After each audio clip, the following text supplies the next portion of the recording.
Okay, I took the other upper control arm off and everything else like that, but I never went over how to check them to make sure, see if you have bad ball joints.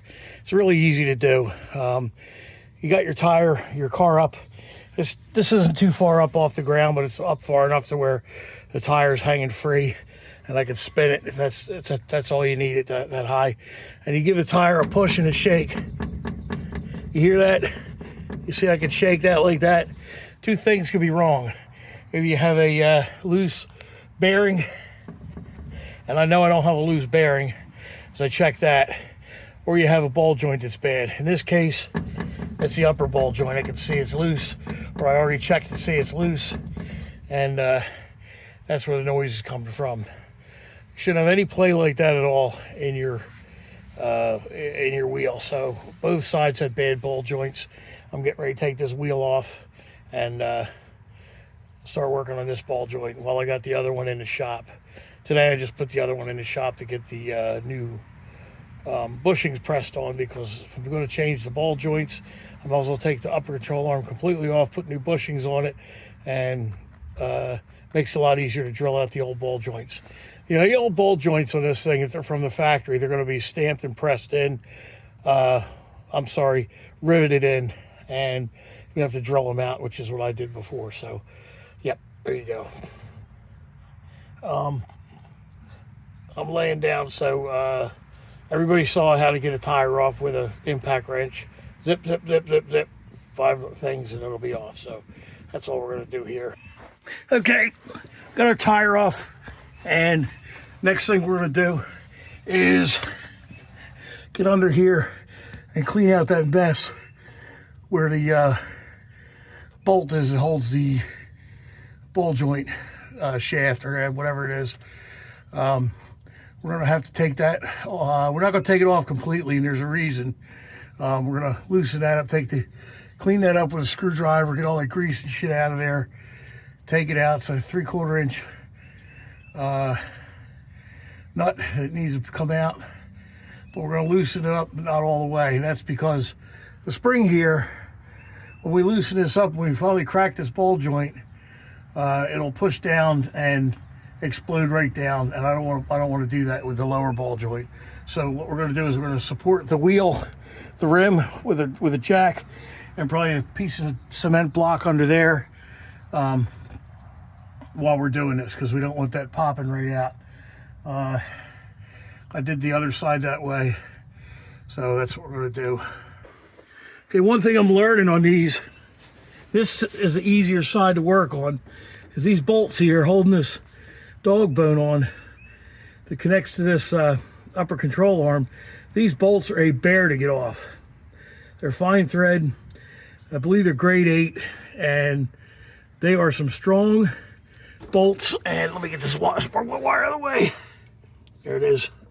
What I've done, you see, is I've loosened them up all the way to the end, but I haven't taken them off because I don't want to take it off yet. But I got those off a lot easier than I did the other side. Took me 3 days to get these off. Now the one bolt is missing because I guess it was welded on or whatever, it broke off. There's one remaining right there. I cleaned it up and I put some lube on it to coat it with the PB Blaster. So hopefully it doesn't rust while we're waiting on our upper control arm to come back and reinstall. But this one here either broke away from the weld, or it was never welded on to begin with, or whatever. Because probably that's the case, because to take it off would have been a nightmare with that steering shaft in the way. I would have had to take the steering shaft out, and I do not want to do that. Did not want to have to do that. But it came out with that, with just taking the one bolt and nut out and then spinning it up and maneuvering it out. Came right out. But it took me 3 days to get that bolt out, that rear bolt and nut, because I had to put a wrench on there, and I had to use a breaker bar and just finesse it with a breaker bar a little bit at a time.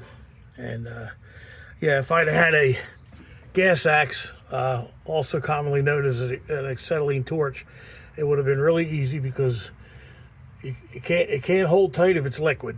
So anyway, let's get back to this other side here.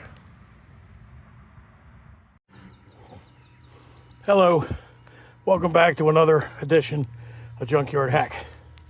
I'm out of breath because I have been working 3 days to get this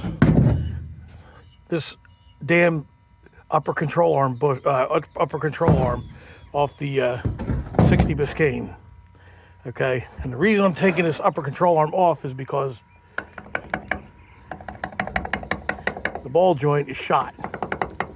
Also, the bushings are toast too. They're I shouldn't be able to do that so easy. And let's see, you can see in there it's toast. Take my word on it. Anyway, I have never seen bolts fight me so hard in my life as the two that were holding this dog bone on the Biscayne. Anyway, day 3, Friday, I finally got it off. I'm gonna have to drill out. These are obviously factory upper control or ball joints. They have bolts, and they're the ones that are gonna have to go on there. Both right and left upper control arms are shot. Both right and left upper ball joints are shot, but this one here is the worst. So we're going to get that one off. It's a little hard to get to the bolts on this side here because the steering shaft is in close proximity. It's not too hard, just a little harder than the other side. The other side's free open. You can use a socket. You can use an open end wrench. You can use a ratcheting wrench, whatever. Over here, I had to use a ratcheting wrench on one side. It was really tight. I got it off, and the bolt stayed put. I thought it was a stud welded on the frame, but it looks like a nut and a bolt type arrangement. And on the other side, the bolt just spun around. So I had to get it a wrench on the inside, and on the outside, I used a two long extensions so I could clear the fender. And I used a breaker bar, and I just spun it around with a breaker bar. And the hardest part was keeping the wrench on the nut on the inside, as many of you probably have already experienced that when you're working by yourself. I wish I'd had a gas axe, more commonly referred to as an acetylene torch, because it would have come off lickety-split, because it can't stay on there if it's a liquid. So anyway, next stop is to drill these out, drill that out, get it cleaned up. I'm gonna take this in. I don't have a press. I'm not fighting it. I'm not dealing with it. I'm gonna take it into the machine shop that we have in Dover, in town, and they're gonna press me in some new bushings. And when I get it back, I'm gonna put in the ball joint. It has nuts. So anyway, let me show you the deal of what I'm working with here on the car. So hang on. I really got to get my garage cleaned out because working outside, and the nice weather's not too bad, but it would be so much nicer if I could do it in the garage with a cement floor and all that, even though I don't have a lift or anything.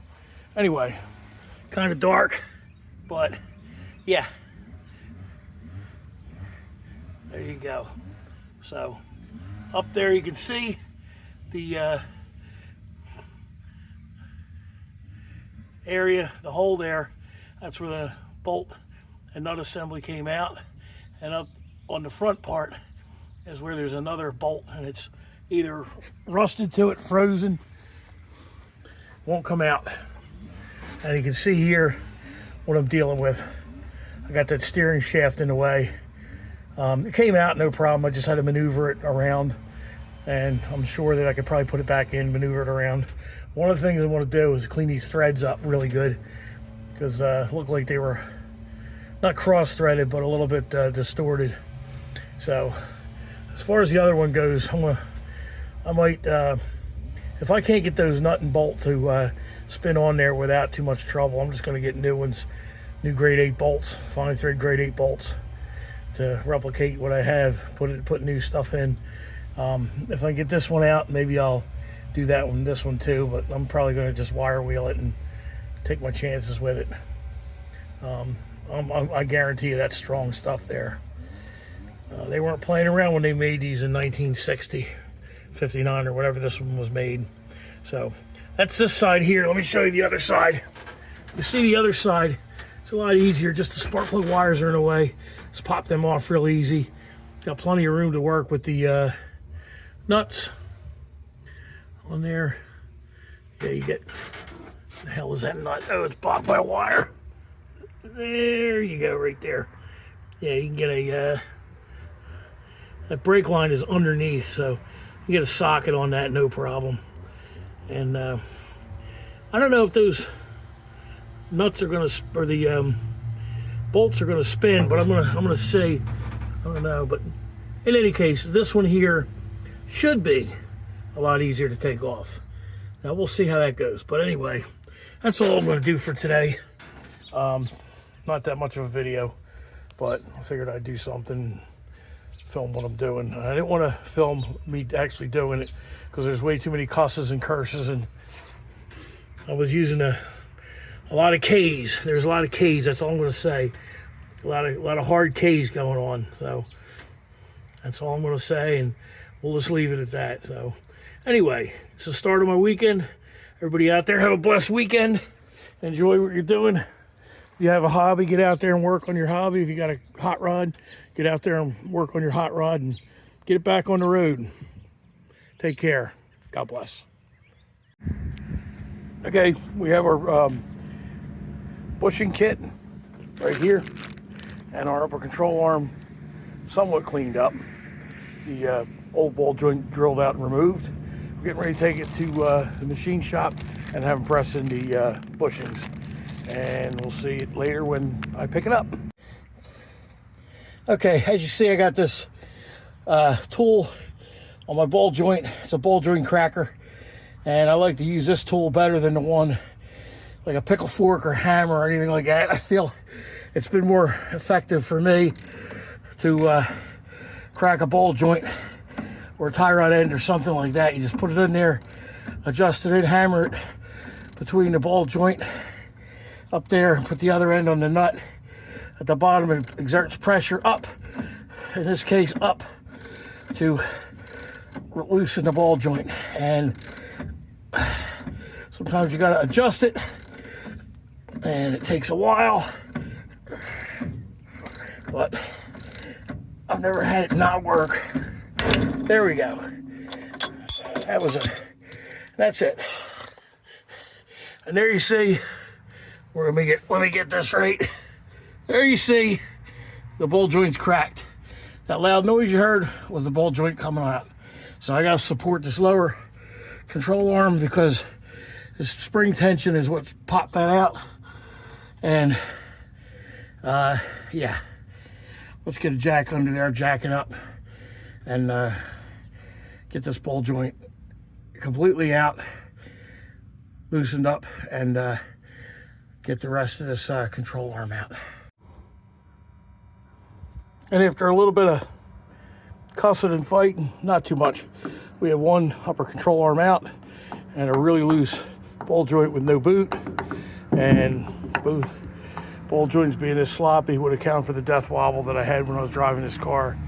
And yeah, some of the sloppiness of it. Anyway, we're going to flip her over and drill out these rivets later on. I'm going to take a break first though. Okay, we just got out of the machine shop where they press the bushings onto my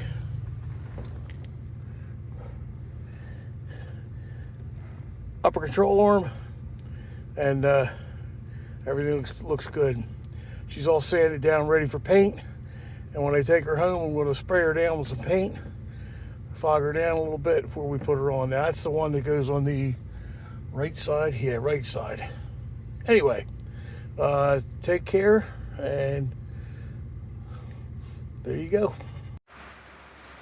Okay, there's our upper control arm all painted up, ready to go. Just got to get the ball joint in there. And when we get the ball joint in there, all squared away, we'll put it in there. If you can hear the background, I'm in the garage and it's pouring rain, so there won't be any work done on the car today because I don't work outside in the rain on the car. Unless it's a dire emergency, and there's no dire emergency today. So anyway, this is the easy side, the right side. Left side's already put together. Okay, there you go. It's all put together, bolted in.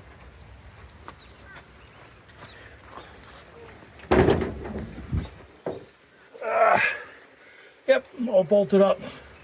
Now what I did was I used some Loctite on there. I had blue Loctite, threw some blue Loctite on there. Probably should have used red, but whatever. That's all I had. Good enough. And I'm not sure about the exact torque specs of that. I guess I should have read that, but I gave it a lot of ugga-duggas, so she should be good to go. And there you go. One upper control arm installed. One more to go, and then she'll be done for now at least.